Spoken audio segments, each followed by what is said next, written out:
बहस कुछ भी नहीं। जब फैमिली फार्म हाउस पहुंचती है तो ध्रुव अपने साथ लाई हुई एक मछली को लेकर उसे पीछे बैकयार्ड में छोड़ देता है। तो जानवी वैसा ही करती है जैसा वनराज ने कहा था।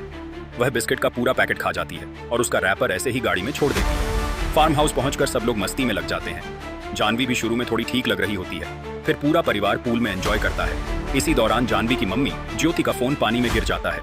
वह उसे चावल के डिब्बे में रख देती है ताकि फोन जल्दी सूख जाए। इसी बीच जब ज्योति छत पर जाती है तो एक अजीब सी चीज नोट करती है। जिस अजनबी के साथ वे होटल में चाय पी रहे थे, वही आदमी अब इस फार्म हाउस तक पहुंच गया है। यह बात वह कबीर को बताने ही वाली थी, लेकिन उससे पहले ही जानवी खुद दरवाजा खोल देती है और वनराज को घर के अंदर बुला लेती है। घर में आते ही वनराज बड़ी सादगी से कहता है, मेरा फोन डिस्चार्ज हो गया है, मैं सिर्फ अपनी बेटी से बात करना चाहता हूँ, चार्जर लगा के चला जाऊंगा। कबीर को बात आम सी लगती है। वह ऊपर चार्जर लेने चला जाता है। बाकी फैमिली वाले भी कपड़े बदलने चले जाते हैं। अब इस दौरान वनराज का बर्ताव कुछ अजीब हो जाता है। वह ऐसे पैर पसार कर बैठता है जैसे उसका ही घर हो। यह बात ज्योति को बिल्कुल ठीक नहीं लगती। वो कबीर से कहती है, हम किसी अनजान आदमी को घर में ऐसे कैसे घुसने दे सकते हैं? इतने सारे घरों में से इसी को हमारा ही फार्म हाउस कैसे मिला? और क्या बाकियों के पास लाइट नहीं थी? फोन चार्ज करने के लिए ज्योति को शक होता है, लेकिन कबीर अभी भी शांत रहता है। इधर वनराज जानवी से बहुत सारी बातें करता है। उसके बॉयफ्रेंड का नाम दोस्त कौन है, कहां जाने का प्लान है, सब कुछ। और हैरानी की बात यह है कि जानवी बिना कुछ छुपाए सब कुछ बता देती है ना। वह रुकती है ना कोई सवाल उठाती है। ध्रुव जानवी का छोटा भाई बार बार आकर उसे खेलने के लिए बुलाता है। तभी वनराज एक अजीब सा ऑर्डर देता है, आज इसके साथ ऐसा खेलो कि यह जिंदगी में कभी किसी के साथ ना खेले। जानवी ध्रुव को झूले पर बिठा देती है और इतनी तेजी से झूला झूलाने लगती है कि वह मासूम बच्चा चक्कर खाकर गिरने ही वाला था। अच्छा हुआ कि उसी वक्त कबीर और ज्योति आ जाते हैं। वह ध्रुव को पकड़ लेते हैं, नहीं तो हादसा हो जाता। अब वनराज फिर एक्टिंग शुरू करता है। वह जानवी से कहता है कि तुम्हें अपने मम्मी पापा से माफी मांगनी चाहिए, और जानवी बिना कुछ कहे सॉरी पापा बोल देती है। फिर सब लोग घर के अंदर आकर डिनर करने लगते हैं, लेकिन वनराज यहीं भी बाज नहीं आता। वह हर बात में दखल देने लगता है। तब कबीर और ज्योति दोनों को गुस्सा आ जाता है और वह उसे साफ साफ कह देते हैं, शायद आपको हमारे फैमिली मैटर में बोलने की जरूरत नहीं है। अब सीन शुरू होता है जब वनराज बहुत ही बेहुदा अंदाज में कहता है, मैं क्यों नहीं बोलूं, ये फैमिली अब मेरी भी तो है। फिर वह जानवी से कहता है, चलो अब तुम्हारे बॉयफ्रेंड को फोन करके ब्रेकअप करो और यह भी कहो कि तुम किसी ट्रिप पर नहीं जा रही। जानवी बिना कुछ सोचे समझे अपने बॉयफ्रेंड को कॉल करती है। उसे एकदम बेमतलब में ब्रेकअप कर देती है, ट्रिप पर जाने से भी मना कर देती है और ऊपर से उसका नंबर भी ब्लॉक कर देती है।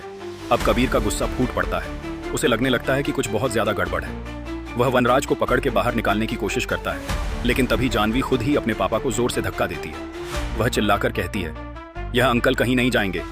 अब तो कबीर और ज्योति दोनों हैरान हो जाते हैं। अपनी ही बेटी की ऐसी हरकत देखकर डर जाते हैं।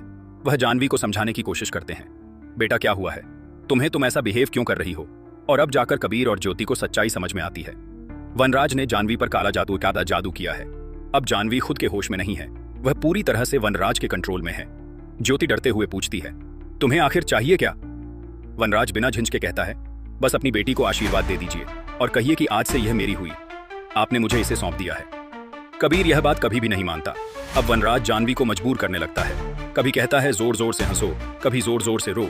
जब जानवी जोर से रोती है तो पूरी थिएटर में सन्नाटा छा जाता है, और जब वह हंसती है तो उसका पागलपन देखकर रूह कांप जाती है। इस बच्ची की एक्टिंग यहाँ टॉप लेवल की लगती है। कबीर और ज्योति हाथ जोड़कर वनराज से कहते हैं, तू जो भी मांग, लेकिन हमारी बेटी हम नहीं देंगे। वनराज जानवी को शांति से बैठाता है और कहता है, मुझे यह बात बिल्कुल पसंद नहीं जब माँ बाप बात नहीं मानते।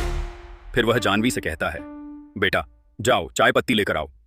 अब बात ध्यान देने वाली यह है कि जानवी को चाय से नफरत थी, ना उसकी स्मेल पसंद ना उसका टेस्ट। लेकिन वनराज उसे चाय पत्ती खाने को कहता है और जानवी वह चाय पत्ती को सच में खा जाती है। उसके बाद जो स्माइल करती है एकदम डरावनी खौफनाक। अब कबीर और ज्योति दोनों टूट चुके थे। उन्हें समझ नहीं आ रहा था कि उनकी बेटी के साथ हो क्या रहा है। तभी कबीर गुस्से से फट पड़ता है और वनराज पर एक जबरदस्त हमला कर देता है। वनराज फौरन जानवी को हुक्म देता है, अपने भाई का सिर फोड़ दो। जानवी बिना किसी झिझक के ध्रुव का सिर दीवार पर दे मारती है। बच्चे के सिर से लहू बहने लगता है। इसी दौरान वनराज पहले ही घर के सब मोबाइल तोड़ चुका था, लेकिन ज्योति ने जो फोन चावल के डिब्बे में छिपा रखा था, उसी से पुलिस को कॉल चली जाती है। पुलिस अंदर घुसती है, पर देखते हैं कि कबीर, ज्योति और वनराज ऐसे बैठे हैं मानो पुराने दोस्त हो। घर में सब कुछ ठीक ठाक दिखाने का ड्रामा चल रहा होता है। पुलिस वालों को शक होता है, लगातार कॉल इधर से आ रहे हैं। शिकायत किसने की? ज्योति झूठ मूठ हंसकर कहती है, शायद मेरे छोटे बेटे ध्रुव ने शरारत में कॉल कर दिया होगा।